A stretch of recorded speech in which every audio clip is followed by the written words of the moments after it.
नमस्कार दोस्तों, progressive classes में आपका स्वागत है। हम डिस्कस कर रहे हैं विजन आईएएस का पीटी 365 सीरीज, जिसमें हम गवर्नमेंट स्कीम्स के बारे में चर्चा कर रहे हैं। और अभी तक हमने कृषि एवं कृषि कल्याण मंत्रालय, आयुष मंत्रालय एवं रसायन एवं उर्वरक मंत्रालय से संबंधित योजनाओं का अध्ययन कर चुके हैं। इसी क्रम में आज जो हम देखने जा रहे हैं वो है नागर विमानन मंत्रालय अर्थात मिनिस्ट्री ऑफ सिविल एविएशन से संबंधित जो भी योजना है उसका हम आज अध्ययन करेंगे। इसमें पहला है उड़ान योजना, जिसे हम बोलते हैं उड़े देश का आम नागरिक। उड़े देश का आम नागरिक उड़ान योजना। इसका उद्देश्य क्या है? तो देश के दूर दराज वाले व अपनी क्षमता से कम उपयोग वाले हवाई अड्डे से वहनीय यात्रा और बेहतर कनेक्टिविटी को बढ़ावा देना, संतुलित क्षेत्रीय विकास को बढ़ावा देना और जनता के लिए हवाई यात्रा का किफायती बनाना। यह एक केंद्रीय क्षेत्र की योजना है। एयरलाइनों को रियायत और व्यवहार्यता अंतराल वित्त पोषण बीजीएफ के रूप में दिया जाएगा और अवधि ये 10 वर्ष का है। अन्य उद्देश्य क्या है? टीयर 2 और टीयर 3 शहरों में बेहतर विमानन अवसंरचना एवं एयर कनेक्टिविटी के साथ आम नागरिकों की आकांक्षाओं को पूरा करना। इसका विशेषताएं देख लेते हैं। वो है इसे राष्ट्रीय नागर विमानन नीति एनसीएपी 2016 के तहत शुरू किया गया था। एनसीएपी का लक्ष्य एक क्षेत्रीय कनेक्टिविटी स्थापित करना है। इसका उद्देश्य वित्तीय सहायता और अवसंरचना विकास के जरिए क्षेत्रीय हवाई कनेक्टिविटी को बढ़ावा दिया जाएगा। रियायती दर पर सीटों की उपलब्धता की जाएगी। 500 किलोमीटर से 600 किलोमीटर की दूरी के लिए प्रति सीट हवाई किराया 2500 रुपये निर्धारित किया गया है। हालांकि उड़ान योजना दस्तावेज में निर्दिष्ट सूत्र के अनुसार किराए की ऊपरी सीमा में समायोजन किया जा सकता है। एयरलाइन को 50% सीटें रियायती दरों पर उपलब्ध करानी होती है। 50% सीटें रियायती दरों पर उपलब्ध करानी है, न्यूनतम 9 और अधिकतम 40। हवाई जो क्षेत्रीय कनेक्टिविटी है आरसीएफ, क्षेत्रीय हवाई कनेक्टिविटी फंड आरसीएफ एक स्वायत्त वित्त पोषण तंत्र की सुविधा प्रदान करता है। इसे क्षेत्रीय मार्गों पर वायु परिवहन के लिए रियायतें प्रदान करने के लिए सभी घरेलू उड़ानों पर प्रति प्रस्थान लेवी या शुल्क द्वारा वित्त पोषित किया जाएगा। मांग और बाजार आधारित मॉडल है। यह योजना केवल उन राज्यों और हवाई अड्डों, एयरड्रोम, हेलीपैड्स के लिए उपलब्ध है जो योजना हेतु आवश्यक रियायतें प्रदान करके योजना के प्रति प्रतिबद्ध हैं तथा सहायता प्रदान करते हैं। राज्य सरकारों द्वारा निःशुल्क सुरक्षा और अग्निशमन सेवा, रियायती दरों पर सुविधाएं, आरसीएस विमानपत्तन के लिए निःशुल्क भूमि आदि प्रदान किया जाना अनिवार्य है। एयरलाइन को समर्थन और सहायता शुल्क से प्राप्त की गई राशि के जरिए बीजीएफ का 80% हिस्सा केंद्र सरकार द्वारा उपलब्ध कराया जाएगा। बीजीएफ का शेष 20% हिस्सा संबंधित राज्य सरकार द्वारा प्रदान किया जाएगा। पूर्वोत्तर के राज्यों के अतिरिक्त उत्तराखंड, हिमाचल प्रदेश और केंद्र शासित प्रदेशों के लिए यह 10% है। मार्गों के चयन में लचीलापन। एयरलाइन ऑपरेटर उन क्षेत्रीय मार्गों का प्रस्ताव प्रस्तुत करते हैं जिनके संचालन में वे रुचि रखते हैं और बीजीएफ चाहते हैं। उड़ान की प्रमुख पहल क्या है? तो लाइफलाइन उड़ान। कोविड-19 महामारी से निपटने के क्रम में भारत सरकार ने देश भर में चिकित्सा और अन्य आवश्यक सामग्रियों की आपूर्ति के लिए लाइफलाइन एयर उड़ान शुरू किया था।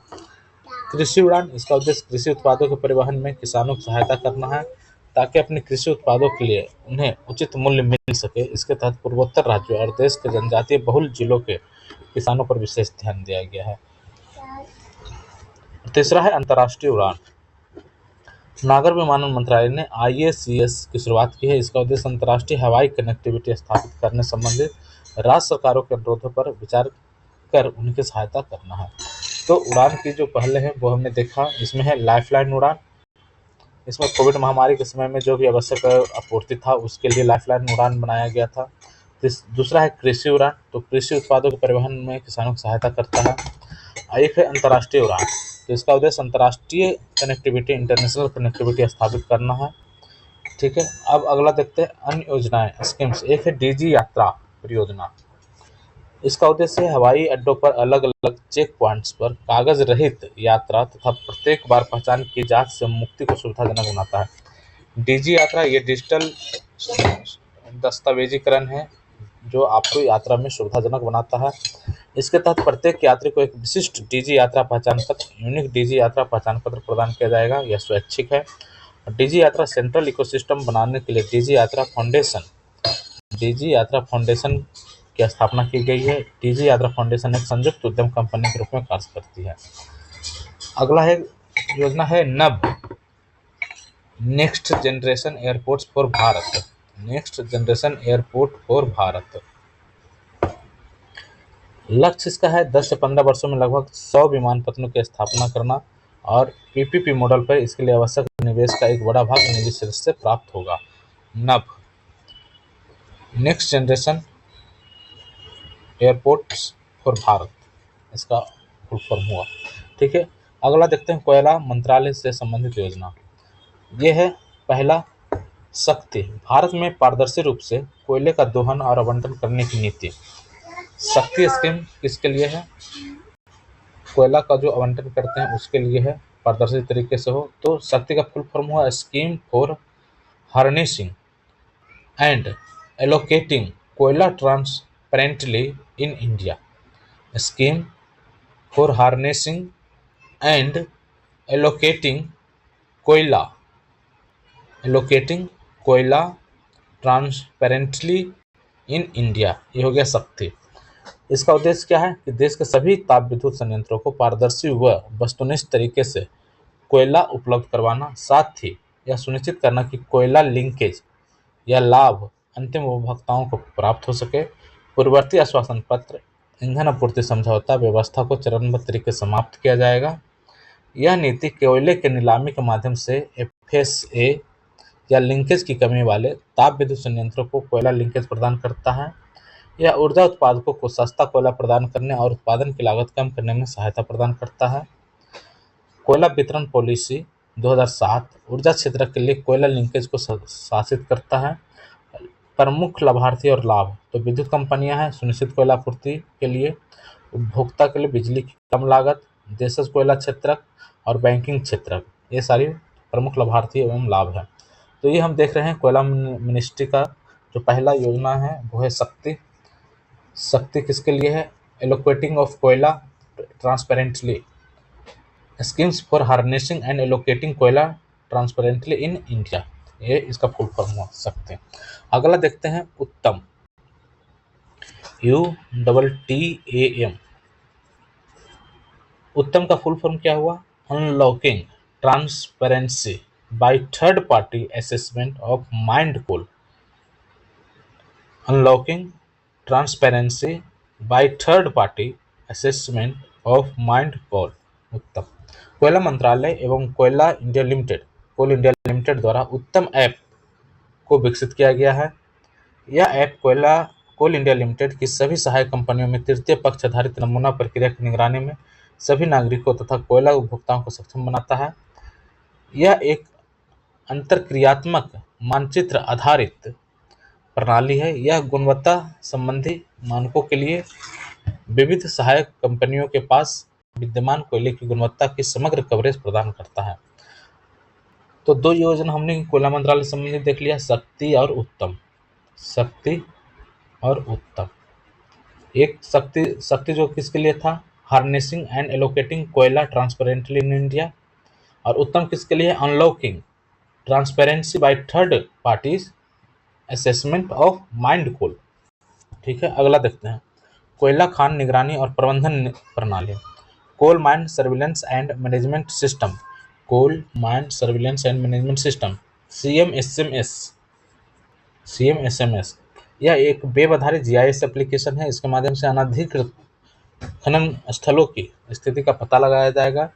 सिस्टम में उपयोग किया जाने वाला मूल प्लेटफॉर्म इलेक्ट्रॉनिक और सूचना प्रौद्योगिकी मंत्रालय द्वारा प्रदान किया गया बेस मैप है जो ग्रामीण स्तरीय सूचनाएं प्रदान करेगा। अगला देखते हैं खान प्रहरी। यह अवैध कोयला खनन जैसे रेट होल माइनिंग, चोरी आदि संबंधित सभी प्रकार की गतिविधियां की रिपोर्ट हेतु उपयोग किया जाने वाला एक उपकरण है। खान प्रहरी किसके लिए है? तो जो भी माइनिंग और चोरी होता है, अवैध गतिविधि होती है, उसको रोकथाम के लिए ये खान प्रहरी लाया गया है।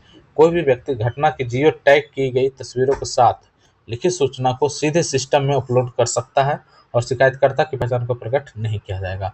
तो कोयल मिनिस्ट्री का जो है ये हमने 3-4 योजना देख लिया, शक्ति, उत्तम, उसके बाद CMSMS और खान प्रहरी। अगला देखते हैं यह है power rail koyla availability through supply harmony, ये हो गया प्रकाश। प्रकाश योजना है Prakash. Power rail availability, power rail availability through supply harmony, through supply harmony. Power rail koyla availability, power rail PRA, तो इसका ऑप्शन फुल फॉर्म हो गया पावर रेल के मतलब हो गया कोयला availability through supply harmony SH प्रकाश। तो इस पोर्टल का उद्देश्य सभी हितधारकों तथा विद्युत मंत्रालय, कोयला मंत्रालय, कोल इंडिया रेलवे और विद्युत सेवाओं के मध्य कोयला आपूर्ति का बेहतर समन्वय सुनिश्चित करना है। यह पोर्टल विविध विद्युत संयंत्रों के लिए संपूर्ण कोयला आपूर्ति श्रृंखला का मानचित्रण और निगरानी करने में सहायता करने के लिए डिजाइन किया गया है। आपूर्ति स्रोत पर कोयले का भंडार, योजनाबद्ध कोयले की साचा रैक्स और पारागमन में कोयले की मात्रा और विद्युत उत्पादक केंद्रों पर कोयले की उपलब्धता, ये सारी जो है मानचित्रण और निगरानी करने के लिए जो डिजाइन किया गया उसमें ये सारी चीजें शामिल है। अगला देखते हैं कोयला और लिग्नाइट अन्वेषण योजना, exploration of coal and lignite schemes. Coal और लिग्नाइट अन्वेषण योजना को जारी रखने की मंजूरी दी गई है। यह केंद्रीय क्षेत्र की योजना है और 25-26 तक की अवधि के लिए जारी रहेगा। कोयला और लिग्नाइट अन्वेषण योजना के बारे में देख लेते हैं। इसमें कोयला और लिग्नाइट के लिए अन्वेषण कार्य 2 व्यापक चरणों में आयोजित किया जाता है, प्रमोशनल क्षेत्रीय अन्वेषण और गैर कोल इंडिया लिमिटेड ब्लॉक्स में विस्तृत अन्वेषण। इसका महत्व क्या है? यह योजना देश में उपलब्ध कोयला संसाधनों को प्रमाणित करती है और इनकी मात्रा का अनुमान लगाती है। इससे कोयला खनन शुरू करने के लिए विस्तृत परियोजना रिपोर्ट तैयार करने में मदद मिलती है। इन अन्वेषणों के आधार पर तैयार की गई भूवैज्ञानिक रिपोर्ट्स का उपयोग नए कोयला ब्लॉक्स की नीलामी के लिए किया जाता है। ये कोयला और लिग्नाइट अन्वेषण संबंधित योजनाओं के बारे में हमने देखा। तो अभी तक जो कोयला मिनिस्ट्री है, कोयला मिनिस्ट्रीज के हमने कौन कौन सी योजनाओं को देखा है। पहला है शक्ति, SHAKTI शक्ति। शक्ति के बाद उत्तम था, UTTAM उत्तम।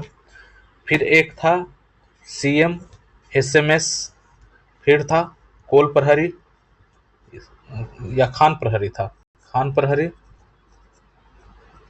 इसके अलावा प्रकाश योजना था PRAKASH।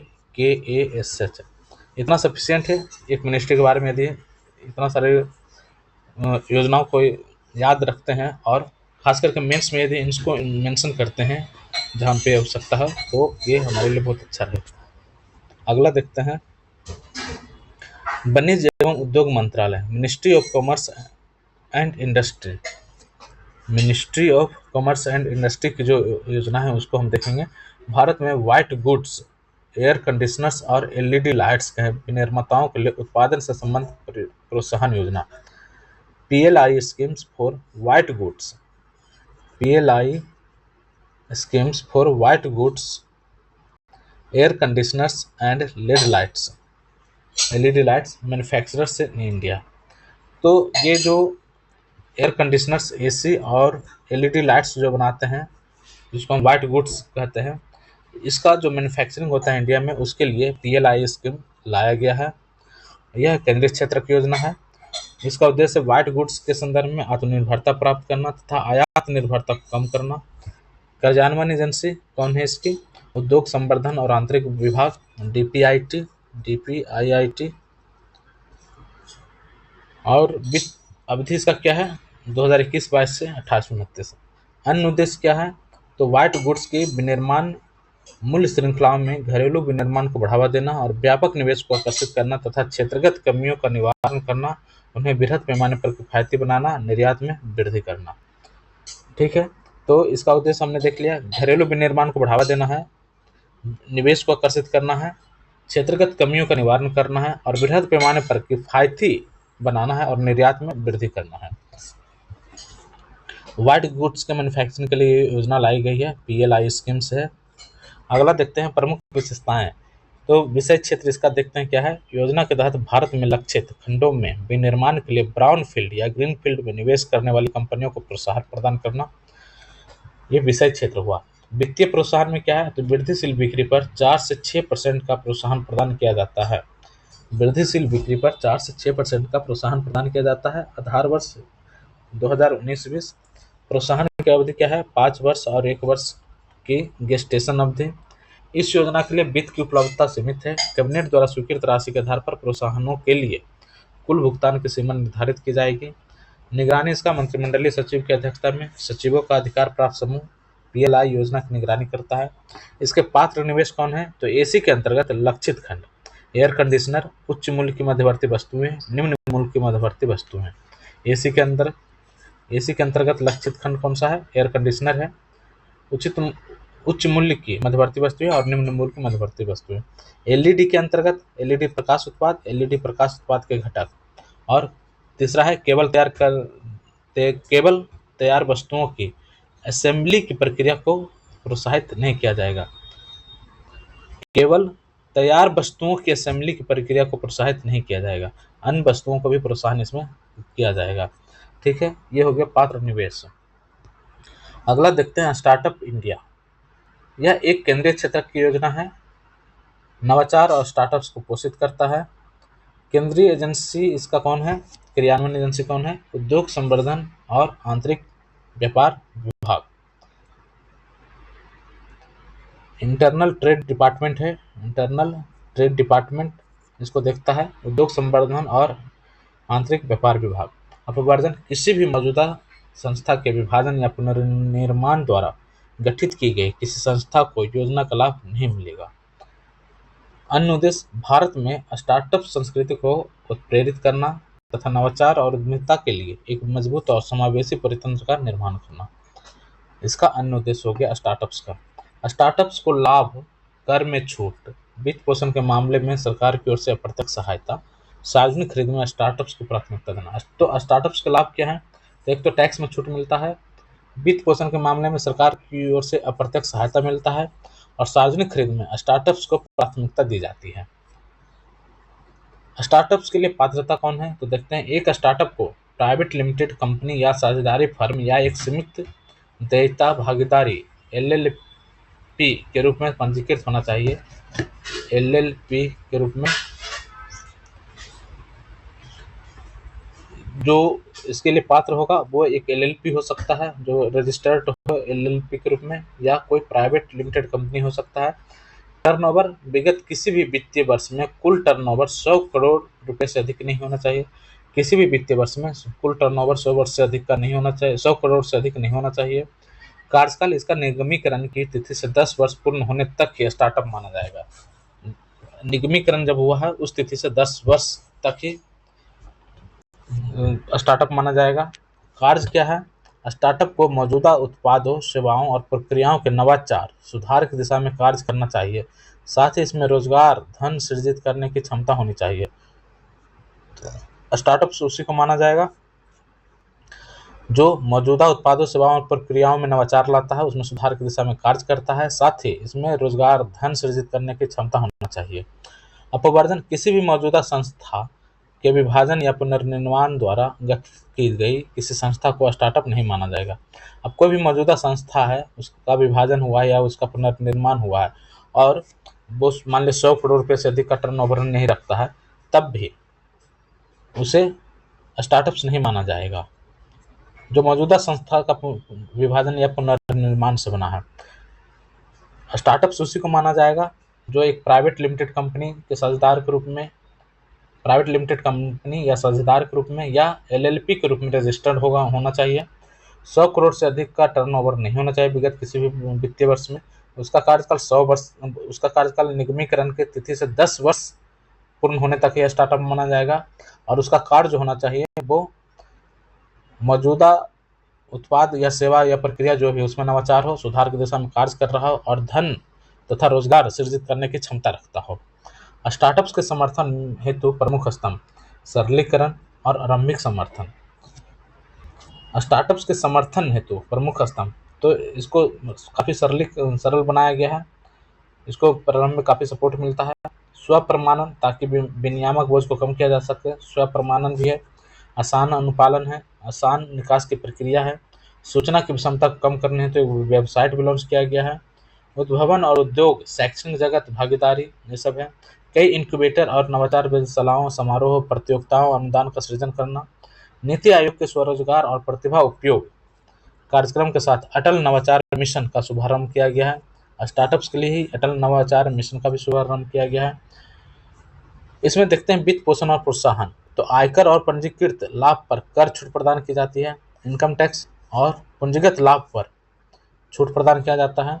भारतीय लघु उद्योग विकास बैंक सिडबी द्वारा प्रबंधित 10,000 करोड़ रुपए के कोष के साथ स्टार्टअप्स के लिए फंड ऑफ फंड्स की स्थापना की गई है। सिडबी द्वारा प्रबंधित एक कोष बनाया गया है स्टार्टअप्स फंड, जो 10,000 करोड़ रुपए का है। फंड्स ऑफ फंड की स्थापना की गई है। सिडबी के माध्यम से स्टार्टअप्स के लिए क्रेडिट गारंटी फंड का निर्माण किया गया है। सिडबी के माध्यम से स्टार्टअप्स के लिए क्रेडिट गारंटी फंड का भी निर्माण किया गया है। तो ये वित्त पोषण और उसके प्रोत्साहन से संबंधित चीज़ें हैं। इसमें कुछ नोट दिया हुआ, देखते हैं क्या है। फंड ऑफ फंड्स का अर्थ सरकार सेबी में पंजीकृत वैकल्पिक निवेशकों को सहायता पहुंचाती है। बदले में एआईएफ इक्विटी लिंक्ड संस्थानों के माध्यम से भारतीय स्टार्टअप्स में निवेश करते हैं। एआईएफ को डॉटर फंड के रूप में जाना जाता है।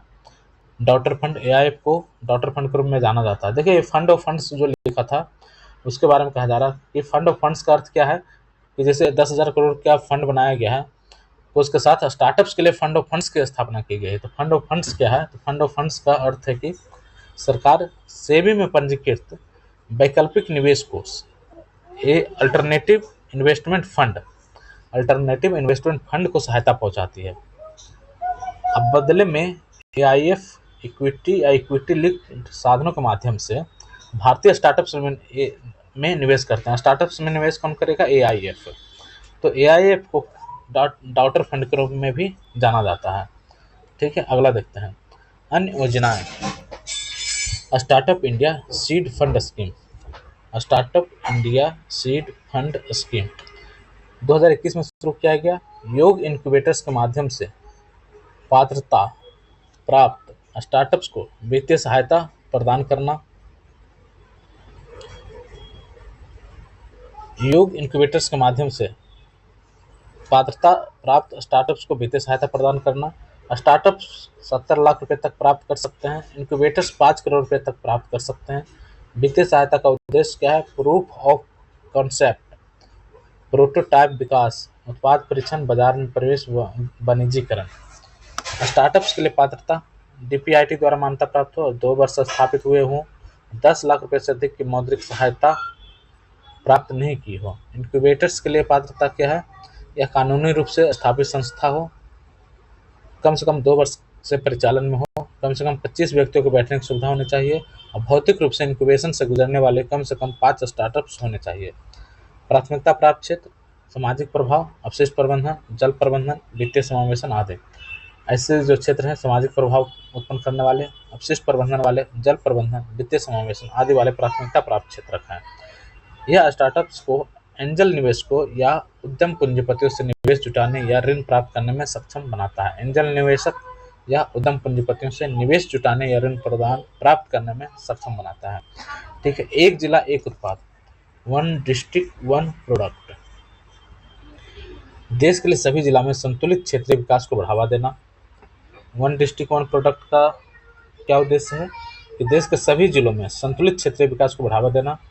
देश के प्रत्येक जिले में एक उत्पाद का चयन, ब्रांडिंग और प्रचार करना ताकि सभी प्रदेशों में समग्र रूप से सामाजिक आर्थिक समृद्धि को सक्षम किया जा सके। इसे सर्वप्रथम उत्तर प्रदेश में लॉन्च किया गया था। इसका उद्देश्य राज्य के 75 जिलों में उत्पाद विशिष्ट पारंपरिक औद्योगिक केंद्रों का निर्माण करना था। हाल ही में ओडीओपी की उपहार सूची का डिजिटल संस्करण भी लॉन्च किया गया है। ठीक है, 1 डिस्ट्रिक्ट 1 प्रोडक्ट सबसे पहले उत्तर प्रदेश में लॉन्च हुआ था। 75 जिला में उत्पाद विशिष्ट पारंपरिक औद्योगिक केंद्रों का निर्माण करना था। ये बेसिकली संतुलित क्षेत्रीय विकास को बढ़ावा देना, इसका लक्ष्य क्या है? संतुलित क्षेत्रीय विकास को बढ़ावा देना। निवेश हेतु व्यापार अवसंरचना, trade infrastructure for export scheme, trade infrastructure for export schemes, ties. निर्यात हेतु व्यापार अवसंरचना, ट्रेड इंफ्रास्ट्रक्चर, व्यापार अवसंरचना। फॉर किसके लिए? निर्यात हेतु, फॉर एक्सपोर्ट यह केंद्रीय क्षेत्रक योजना है। निर्यात के संवर्धन के लिए उपयुक्त अवसंरचना के निर्माण में केंद्र और राज्य सरकार की एजेंसियों की सहायता करना। वित्त वर्ष 21-22 से 25-26 तक इसका अवधि है। कार्य क्षेत्र क्या है? सीमावर्ती हाट, भूमि सीमा, शुल्क स्टेशन, गुणवत्ता परीक्षण आदि जैसे आवश्यक निर्यात लिंकेज के साथ अवसंरचना परियोजनाओं को अपग्रेड करना। अपवर्जन इसका क्षेत्रक विशिष्ट योजनाओं जैसे वस्त्र उद्योग के लिए के अंतर्गत आने वाली परियोजनाएं, वस्त्र उद्योग के अंतर्गत आने वाली परियोजनाओं को इसमें शामिल नहीं किया गया है। और वित्तीय सहायता, केंद्र सरकार द्वारा सहायता अनुदान तथा प्रत्येक अवसंरचनात्मक परियोजनाओं के लिए 20 करोड़ रुपए की उच्चतम सीमा निर्धारित की गई है। ये हमने टाइज के बारे में देख लिया, TIES, trade infrastructure for export scheme, export के लिए अवसंरचनाओं का निर्माण करना। अब चैंपियन सेवा योजना, यह एक केंद्रीय क्षेत्रक योजना है। चैंपियन क्षेत्रकों की क्षेत्रक संबंधी कार्य योजनाओं के लिए आरंभ की गई पहलों का समर्थन करता है। वित्तीय सहायता यह 5,000 करोड़ रुपए की समर्पित निधि है। घरेलू विनियामक सुधारों सहित महत्वपूर्ण मुद्दों के समाधान की सुविधा प्रदान करती है। ये 12 CSS देखते हैं। Champion services sector scheme, CSSS, champion services sector scheme, champion services sector scheme. C SSS क्या है? तो यह केंद्रीय क्षेत्रक योजना है। चैंपियन क्षेत्रक की क्षेत्रक संबंधी कार्य योजनाओं के लिए आरंभ की गई पहलों का समर्थन करता है। वित्तीय सहायता या 5,000 करोड़ रुपए की एक समर्पित निधि है। इसमें CSS के लिए 5,000 करोड़ रुपए का समर्पित निधि बनाया गया है। घरेलू विनियामक सुधारों सहित महत्वपूर्ण मुद्दों का समाधान की सुविधा इसमें दी गई है। CSSS में CSSS का फुल फॉर्म क्या हुआ? Champion services sector scheme. Service sector scheme में चैंपियंस, उसके लिए ये योजना है, केंद्रीय क्षेत्र की योजना है। ठीक है, तो इसमें जो 12 चिन्हित क्षेत्र हैं उसमें दिया गया है। CSS के 12 चिन्हित क्षेत्र कौन है? परिवहन लॉजिस्टिक सेवा, शिक्षा सेवा, वित्तीय सेवा, पर्यावरणीय सेवा, निर्माण और संबंधित इंजीनियरिंग सेवाएं, संचार सेवाएं, कानूनी सेवाएं, ऑडियो विजुअल सेवाएं, लेखांकन वित्त सेवाएं, IT, पर्यटन अतिथि सेवा और चिकित्सा मूल्य यात्रा। फिर से ये 12 जो चिन्हित क्षेत्र हैं CSSS के, इसको हम देख लेते हैं। पहला है लॉजिस्टिक्स, दूसरा शिक्षा, तीसरा फाइनेंशियल, फिर पर्यावरणीय, निर्माण संबंधित इंजीनियरिंग सेवाएं, संचार सेवाएं, कानूनी सेवाएं, ऑडियो विजुअल सेवाएं, लेखांकन और वित्तीय सेवाएं, IT, पर्यटन अतिथि सेवाएं और चिकित्सा मूल्य सेवाएं। इस योजना के लिए आरंभ की गई नई पहलों की पहचान हेतु 5 स्तंभ इसमें निर्धारित किए गए हैं। 5 स्तंभ क्या है? नई प्रक्रियाएं, तो ईज ऑफ डूइंग बिजनेस में सुधार हेतु, फिर नई अवसंरचना, भौतिक और डिजिटल कनेक्टिविटी को मजबूत करने हेतु नई प्रक्रियाएं, तो ईज ऑफ डूइंग बिजनेस में सुधार करेंगे नई प्रक्रियाओं के माध्यम से। नई अवसंरचना मतलब भौतिक और डिजिटल कनेक्टिविटी को मजबूत किया जाएगा। नए क्षेत्रक में अप्रयुक्त क्षमता वाले क्षेत्रक की पहचान की जाएगी। नई सोच, प्राधिकार जारी करने और अनुमोदित करने में, व्यवसाय में साझेदारी तक नई सोच और नए मापदंड। तो ये 5 स्तंभ हैं इस CSS की सब जो योजना लाया गया है। चैंपियन CSS का फुल फॉर्म क्या हो गया? Champion services sector scheme, champion services sector scheme. और इसके लिए 12 क्षेत्रक की पहचान की गई थी और इसमें 5 स्तंभ है। नई प्रक्रियाएं, अवसंरचना, नए क्षेत्रक, नए क्षेत्रकों की पहचान करना, नई सोच और नए मापदंड। ये जो है 5 स्तंभ, ये किसी भी योजनाओं के साथ आप इसको जोड़ सकते हैं। नई प्रक्रियाएं होनी चाहिए, नई अवसंरचनाओं का निर्माण होना चाहिए, नए क्षेत्र, नई सोच और नए मापदंड। ठीक है। निर्यात बंधु योजना, निर्यात बंधु किसके लिए है? ये MSME सहित नए और संभावित निर्यातकों तक पहुंच स्थापित करता है। निर्यात बंधु स्कीम MSME सहित नए और संभावित निर्यातकों तक पहुंच स्थापित करना, साथ ही उन्हें अभिविन्यास कार्यक्रमों, परामर्श सत्रों, व्यक्तिगत सुविधा आदि के माध्यम से मार्गदर्शन प्रदान करना है। राष्ट्रीय बौद्धिक संपदा जागरूकता मिशन, अगला है निपम, NIPAM, निपम। तो इसका फुल फॉर्म क्या हो गया? NIPAM, national intellectual property awareness mission, national intellectual property awareness mission NIPAM. कार्यान्वयन एजेंसी कौन है? बौद्धिक संपदा कार्यालय या पेटेंट, डिजाइन और व्यापार चिन्ह महानियंत्रक कार्यालय के अधीन है। उद्देश्य क्या है? तो 1 मिलियन छात्रों को बौद्धिक संपदा संबंधी जागरूकता और मूलभूत प्रशिक्षण प्रदान करना। इसके तहत निर्धारित लक्ष्य को अगस्त 2022 में प्राप्त कर लिया गया था। NIPAM national intellectual property awareness mission. अब अगला देखते हैं स्वायत्त पहल। स्वायत्त, और इसका उद्देश्य क्या है? यह government e market place GEM पर ई लेन देन के माध्यम से स्टार्टअप्स, महिलाओं और युवाओं को प्रोत्साहन प्रदान करने की एक पहल है। स्वायत्त पहल किसके लिए है? यह गवर्नमेंट ई मार्केट प्लेस पर ई लेन देन के माध्यम से स्टार्टअप्स, महिलाओं और युवाओं को प्रोत्साहन करने की एक पहल है, स्वायत्त पहल।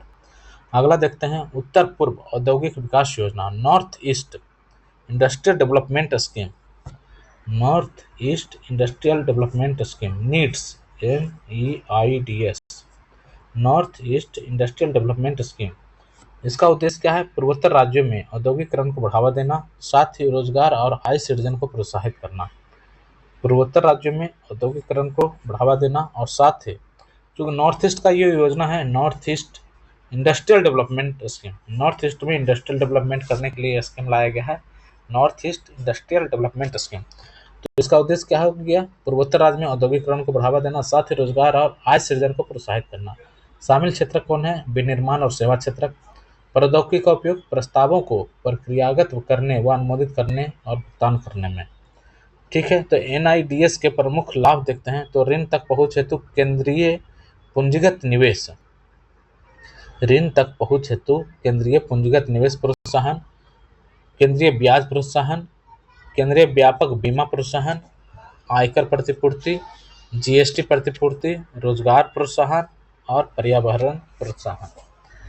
तो नीड्स के तहत प्रमुख लाभ जो हैं, नॉर्थ ईस्ट में इंडस्ट्रियल डेवलपमेंट करने के लिए जो योजना लाया गया है नीड्स, तो उसके प्रमुख लाभ क्या हैं? तो ऋण तक पहुंच हेतु केंद्रीय पूंजीगत निवेश प्रोत्साहन मिलता है इसके माध्यम से, केंद्रीय ब्याज प्रोत्साहन, व्यापक बीमा प्रोत्साहन, IT प्रतिपूर्ति, GST, रोजगार प्रोत्साहन और परिवहन प्रोत्साहन। अगला देखते हैं निर्दिष्ट कृषि उत्पादों के लिए परिवहन और विपणन सहायता, transport and marketing assistant, transport and marketing assistance योजना। उद्देश्य क्या है? कृषि उपज के माल ढुलाई और विपणन के अंतर्राष्ट्रीय घटक के लिए सहायता प्रदान करना, साथ ही निर्दिष्ट विदेशी बाजार में भारतीय कृषि उत्पादों के लिए ब्रांड पहचान को बढ़ावा देना। अपेक्षित लाभ, ट्रांसशिपमेंट के कारण निर्दिष्ट कृषि उत्पादों के निर्यात के परिवहन की उच्च लागत के नुकसान में कमी होगी और विस्तार संबंधित निर्यात संवर्धन परिषद के विधिवत पंजीकृत सभी निर्यातक। ठीक है, transport and marketing assistant TMA योजना था ये माल ढुलाई और विपणन के लिए अंतर्राष्ट्रीय घटक में सहायता प्रदान करता है, साथ ही निर्दिष्ट विदेशी बाजार में भारतीय कृषि उत्पादों के लिए ब्रांड पहचान को बढ़ावा देता है, ब्रांड की पहचान को बढ़ावा देगा इंटरनेशनल लेवल पे, माल ढुलाई और विपणन के लिए हेल्पफुल है। इसका लाभ क्या है? तो ट्रांसशिपमेंट के कारण निर्दिष्ट कृषि उत्पादों के निर्यात के परिवहन की उच्च लागत के नुकसान में कमी होगी। अगला देखते हैं भारतीय फुटवेयर और चमड़ा विकास कार्यक्रम। यह केंद्रीय क्षेत्र की योजना है, अवधि है इसका 2026। इसके 6 प्रमुख घटक हैं: सतत प्रौद्योगिकी और पर्यावरण संवर्धन, step, sustainable technology and environment progress, environment संवर्धन प्रोग्रेस या प्रोग्राम जो भी है ये, सतत प्रौद्योगिकी एंड और पर्यावरण संवर्धन, स्टेप योजना। चमड़ा क्षेत्र का एकीकृत विकास, IDLS, mega leather footwear and accessories cluster development, brand प्रचार, डिजाइन स्टूडियो का विकास और संस्थागत सुविधाओं की स्थापना। ये था भारतीय फुटवेयर और चमड़ा विकास कार्यक्रम और इसके तहत 6 घटक हमने देखा: स्टेप, चमड़ा क्षेत्र के एकीकृत विकास, mega leather footwear and accessories cluster development, brand प्रचार, डिजाइन स्टूडियो का विकास और संस्थागत सुविधाओं की स्थापना। अगला देखते हैं निर्यात किए गए उत्पादों पर शुल्कों व कर की छूट देने की योजना। इसका उद्देश्य क्या है? निर्यातकों द्वारा भुगतान किए गए अलग अलग करों तथा शुल्कों तथा स्थानीय कर, कोयला उपकर, मंडी कर आदि की क्षतिपूर्ति करना। ज्ञातव्य है कि इन्हें किसी अन्य मौजूदा योजनाओं के तहत कोई छूट या रियायत प्रदान नहीं किया जा रहा है। यह निर्यात की शून्य रेटिंग सुनिश्चित करता है, पूर्ववर्ती योजनाओं का प्रतिस्थापन करता है, जैसे भारत से पण्य निर्यात योजना, और केंद्रीय राज्य और केंद्रीय उद्घाटन एवं करों से छूट करती है। ठीक है, ये पता नहीं क्या ये स्कीम, इसके बारे में थोड़ा सा आप रिसर्च कर लीजिएगा क्या है ये। निर्यात की शून्य रेटिंग सुनिश्चित करता है और तथा करों और शुल्क के निर्यात को नहीं किया जा सकता है। अगला देखते हैं, ये एडवांस ऑथराइजेशन स्कीम्स। ये बहुत ज़्यादा इंपॉर्टेंट भी मुझे नहीं लग रहा। निर्यात किए गए उत्पादों और शुल्कों की करों की छूट देने की योजना। ठीक है, ये निर्यात जो किए जाते हैं उस पर शुल्क और इसके लिए योजना लाई गई थी। अग्रिम प्राधिकरण योजना, एडवांस ऑथराइजेशन स्कीम, AAS, अग्रिम ऑथराइजेशन स्कीम। विदेशी व्यापार महानिदेशालय विदेशी व्यापार नीति के अंतर्गत अग्रिम प्राधिकरण योजना का क्रियान्वयन करता है। यह योजना उन इनपुट्स के लिए कर मुक्त आयात की अनुमति देती है जिन्हें निर्यात उत्पाद में भौतिक रूप से शामिल किया जाता है। इसके अतिरिक्त यह योजना उन पैकेजिंग सामग्री, ईंधन, तेल, उत्प्रेरक आदि की भी अनुमति देती है जिनका निर्यात किए जाने वाले उत्पाद के उत्पादन में उपभोग किया जाता है। एडवांस ऑथराइजेशन या तो एक विनिर्माण निर्यातक को प्रत्यक्ष रूप से या सहायक विनिर्माता से जुड़े मर्चेंट निर्यातक को दिया जाता है। ठीक है, तो ये हमारा योजना ओवरऑल हो गया। ये वाणिज्य एवं उद्योग मंत्रालय, ministry of commerce and industry की जितनी भी सारी योजनाएं थी इसमें दी हुई, वो हमने चर्चा कर लिया। आगे हम फिर इसी तरह से जो अन्य मिनिस्ट्री की योजना है उसके बारे में हम चर्चा करेंगे, और वो मिनिस्ट्री होगा दूरसंचार विभाग का, वो भी हम देख लेंगे। संचार मंत्रालय, मिनिस्ट्री ऑफ कम्युनिकेशंस का, ये हम अगले वीडियो में इसे देखने का प्रयास करेंगे। तब तक के लिए जय हिंद, धन्यवाद।